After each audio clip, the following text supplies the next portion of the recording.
Proteção. A proteção que vem de Deus. Nós podemos e devemos orar por isso, no meio de um mundo tão perigoso quanto o nosso.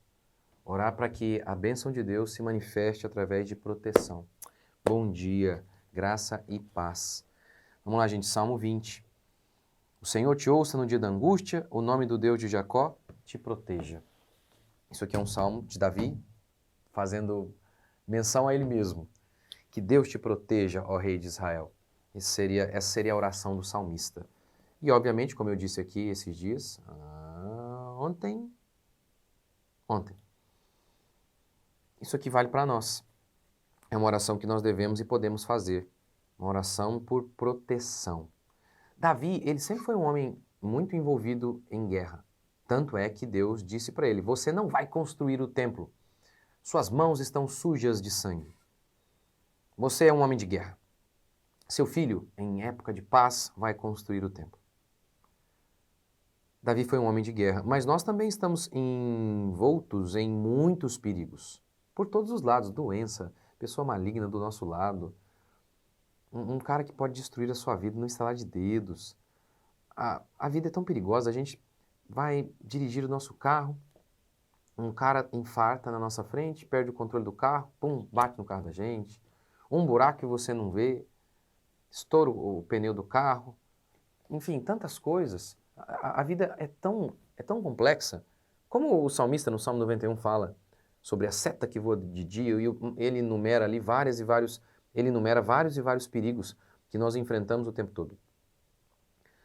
Acreditar na nossa própria inteligência é uma estupidez, porque que nós podemos nos salvar. Por mais que você seja dedicado e inteligente, nós somos muito pequenos. Mas muito pequeno, em todos os sentidos. Nós não temos controle de nada. Nós não sabemos das coisas. Pense, por exemplo, acho que eu dei esse exemplo enquanto eu pregava sobre isso aqui. Na pandemia, o cara foi lá e investiu toda a vida dele num negócio, um restaurante. Sabia ele que iria começar a fake pandemia aí? E aí, você sabe, o cara começa um negócio, ele já começa endividado, e demora tempo para conseguir readquirir o que ele investiu. Às vezes trabalha no vermelho por meses. Mas esse cara começa e já tem que fechar o restaurante, ou seja, não entra ninguém. O cara quebra. O cara falha. Ele tem controle sobre isso? Não tem. Não tem. Isso é um exemplo. Ah, pastor, isso é um exemplo extremo. Não, há muitas circunstâncias nas nossas vidas que acontecem conosco que a gente não tem controle. A gente não tem. Muitas coisas não tem o que fazer. Eu gosto do livro Moby Dick, que narra um pouco isso. O personagem principal, esqueci o nome dele, faz tempo que eu li esse livro, ele quer se vingar contra uma baleia gigantesca, um cachalote gigantesco. E porque o cachalote arrancou a perna dele. E no final ele morre, obviamente, todo mundo morre, o cachalote o destrói.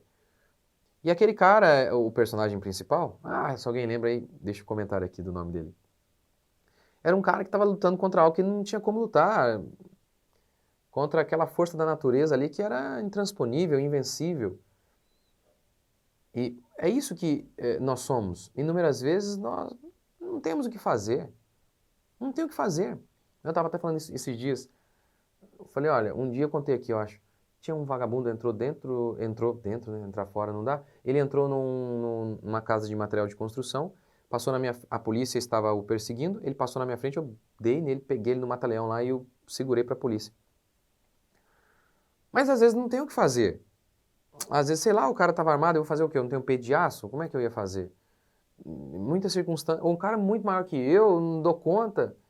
É claro, se é no meu filho, se é uma circunstância muito terrível, eu estou disposto a arriscar minha vida, mas em muitas circunstâncias não tem o que fazer. A gente é limitado, a gente é frágil. Se Deus não nos guardar, estamos fritos. Se Deus não nos proteger, nós sabemos de todas as coisas, de todos os perigos que nos cercam, não temos percepção. Não temos. É por isso que nós, de fato, precisamos da bênção de Deus sobre nós, nos guardando, nos protegendo, nos livrando do mal. É um absurdo existirmos sem essa carência, sem essa percepção clara de que nós precisamos da bênção de Deus. E, obviamente, nós devemos então buscar a bênção de Deus, a proteção de Deus, nos arrepender de nossos pecados, clamar pela misericórdia dele e, acima de tudo, ter uma atitude de fé e de dependência diante de Deus. Aquela atitude humilde de reconhecer, eu não sou nada, meu trabalho, principalmente você que é bem-sucedido. Você pode ter a tentação de achar que foi você, como Nabucodonosor, que olhou para todo o seu reino e falou, olha o que eu conquistei. E no mesmo instante ele começou a pastar, porque Deus o feriu com loucura. Então é isso, Deus resiste o soberbo. E a maior soberba de todas, ela começa contra Deus. No instante em que nós achamos que nós podemos desobedecer a palavra de Deus diretamente e, não tem problema. Porque sabe, muitas vezes nós estamos lutando contra os nossos pecados, a gente está ali lutando contra a ira, contra a sensualidade, mas a pessoa ela fala, não, isso aqui está certo, eu estou errado, eu perdi a paciência de novo e é minha culpa. Isso aqui está errado, a cobiça é errado. E eu cobicei de novo e é minha culpa.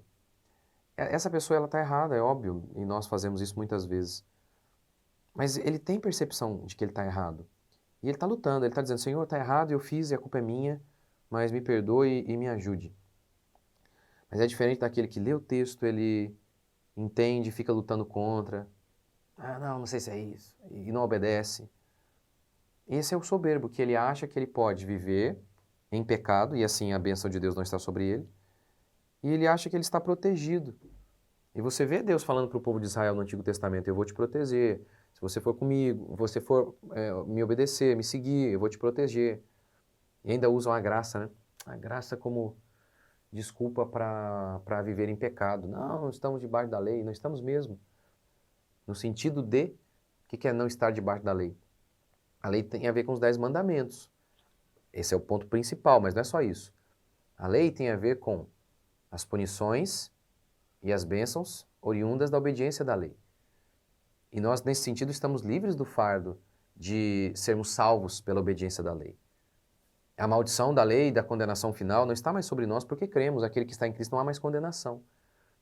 Mas isso significa dizer que, estando debaixo da graça, podemos viver deliberadamente em pecado, que Deus não nos pune, não nos disciplina? Isso é loucura, isso é uma heresia absurda. Então faz o teste, ó. Um dos mandamentos da lei é não adulterarás. Vive em adultério aí, faz um teste pra gente ver. Faz um teste, vive no adultério e vamos ver se Deus vai continuar te abençoando. Então, sabe, essas coisas... E a gente tem um monte de gente assim hoje, né? Usando a graça como desculpa para viver em pecado. Então, é isso. De fato, tudo que temos é pela graça. Porque até o bem que nós produzimos, até quando obedecemos à lei, o fazemos por meio de Deus, por meio de Cristo Jesus. Então, nesse sentido, nunca podemos nos vangloriar e falar, Senhor, está aqui o que eu fiz, né? Porque tudo o que eu fiz é por meio do Senhor. Isso é o estado de graça em que nos encontramos. Mas aquele que deliberadamente desobedece a palavra de Deus e insiste em lutar contra e resiste, esse não tem a benção de Deus, esse não tem o favor de Deus, esse não tem a proteção de Deus. Lembra de Sansão? Sansão estava lá, e ele no pecado, e brincando com Deus, e Deus deixando. Até que, uma hora Deus falou, não, acabou. Aí ele foi lutar contra seus inimigos, aí diz o texto assim, ó, mas ele não sabia que Deus não era com ele. Então aqui está dizendo ó, que o Senhor te ouça, que o Senhor te proteja. Por quê? Porque não é todo mundo que é protegido por Deus, não. Então aqueles que creem em Cristo, aqueles que vivem de acordo com a palavra de Deus, esses têm a proteção de Deus. Esses são guardados. Vamos orar por isso, pela proteção de Deus sobre nós? Senhor Deus, nos protege porque nós não sabemos de coisa alguma. Nós não sabemos de nada, nós precisamos da Tua graça. Que a Tua bênção esteja sobre nós, que o Teu cuidado esteja sobre nós. Nos livre do mal, tem misericórdia de nós, perdoe os nossos pecados e nos faz andar em santidade e obediência à Tua palavra. Ó Deus vivo e todo-poderoso, sê conosco. Deus vivo e todo-poderoso, sê conosco. Que a mão poderosa do Senhor esteja sobre nós. Que o cuidado poderoso, amoroso do Senhor esteja sobre nós a cada dia. Na rua, no trabalho, em nossas decisões, o caminho que devemos tomar. Que em tudo o Senhor nos proteja. Que em tudo o Senhor esteja conosco. Nos livrando do erro, nos livrando da tentação, do pecado, nos livrando do homem mau, Ó Deus, nos protege, tem misericórdia de nós. Tem misericórdia de nós. Sabemos de nossas falhas, mas pedimos, tem misericórdia de nós. E nos guie e proteja a nossa casa. Nós suplicamos desesperadamente pela tua proteção sobre nós. Nós suplicamos pela tua graça sobre nós, o teu perdão. Perdoe os nossos pecados e nos guie, Senhor Deus, Deus vivo e todo-poderoso. Nós oramos em nome de Jesus. Amém. É isso aí, gente. Que Deus te guarde e te abençoe em todos os seus caminhos. Amém? Deus abençoe.